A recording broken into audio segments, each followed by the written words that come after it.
Hi అండి, అందరికీ నమస్కారం. ఈరోజు 25 కాయలతో నూనె మాగాయ ఇంకా నువ్వుల నూనె మాగాయ ఎలా పెట్టుకోవాలో చూద్దాం.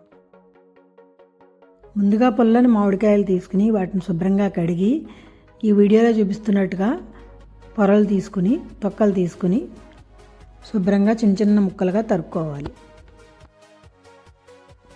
ఎంత పలచగా వీలైతే అంత పలచగాను కోసుకోవాలి.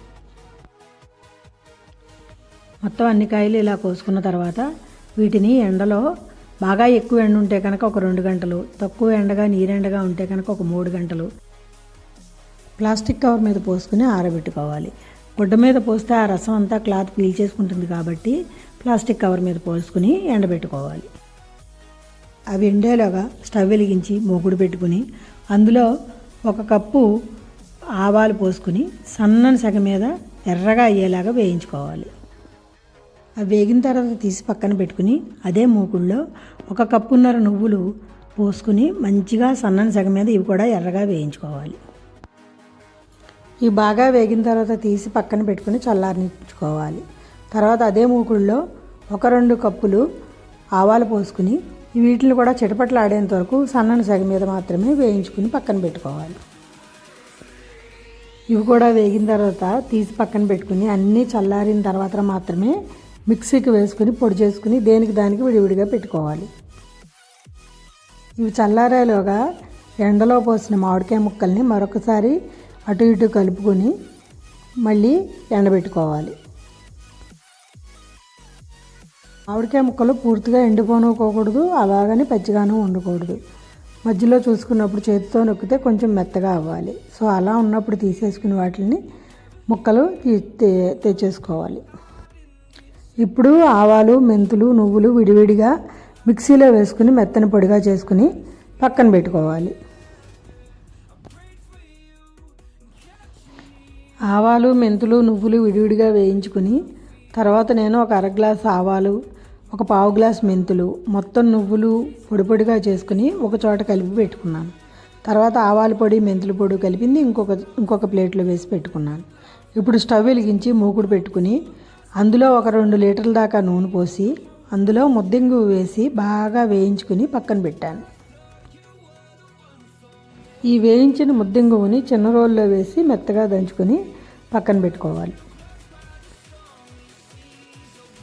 ఇది మెత్తగా అయిన తర్వాత ఈ పొడిని తీసుకుని కాగుతున్న నూనెలో వేసి మళ్ళీ ఇంకొకసారి కాచుకోవాలి.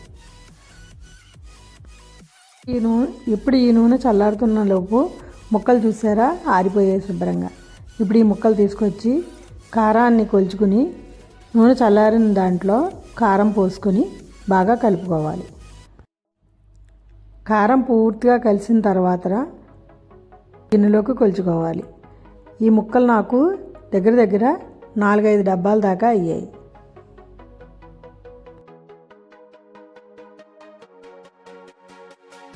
ఈ 4 డబ్బాలకు సరిపడగా ఉప్పు లేదా కొంచెం తక్కువగా 1 డబ్బా ఉప్పు పోసి బాగా కలుపుకుని ఉప్పుతో ముక్కలు బాగా కలిసిన తర్వాత అందులో ఆవాలు, మెంతుల పొడి వేసుకుని శుభ్రంగా కలుపుకోవాలి. తర్వాత కాచి చల్లార్చి పెట్టుకున్న కారం, నూనె కలిపిన దానిని ఇందులో పోసుకుని కొంచెంగా కలుపుతూ మొత్తం కలిసేలాగా కలుపుకోవాలి.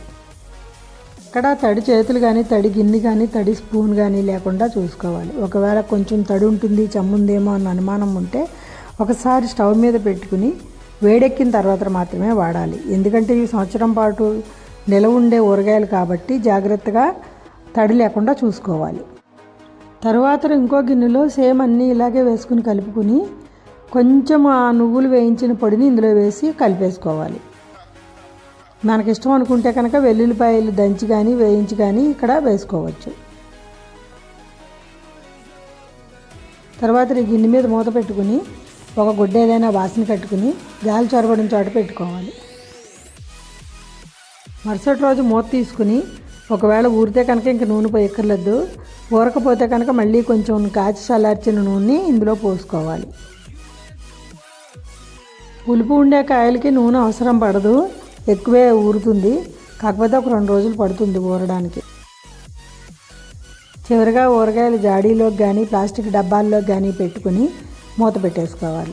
ఈ మిగిలిన గిన్నెలో కొంచెం అన్నం కలుపుకుని తింటే ఆ రుచే వేరుగా ఉంటుంది.